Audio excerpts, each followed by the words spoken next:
Dalam rangka mendukung program TMMD ke-110 Kodim 0813 Bojonegoro, anggota Bintal Korem 082 CPYJ tampilkan kesenian hadrah di Masjid Al-Munir, Kompleks Balai Desa Ngerancang. Dukung pelaksanaan kegiatan TMMD ke-110 Kodim 0813 Bojonegoro, anggota Bintal Korem 082 CPYJ Mojokerto tampilkan kesenian hadrah kepada warga setempat di Masjid Al-Munir, Kompleks Balai Desa Ngerancang.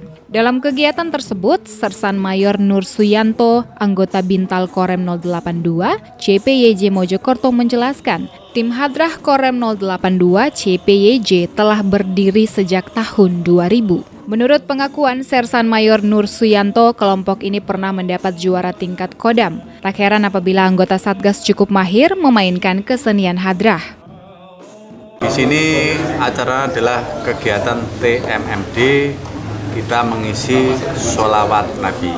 Ini kadroh dari Kodim 0813 Bojonegoro.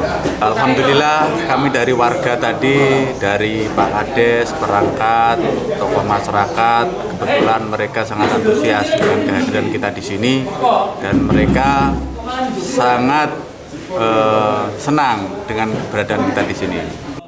Disampaikan Sersan Mayor Nur Suyanto, kehadiran anggota Satgas di lokasi sasaran TMMD ke-110 disambut dengan antusias oleh warga setempat.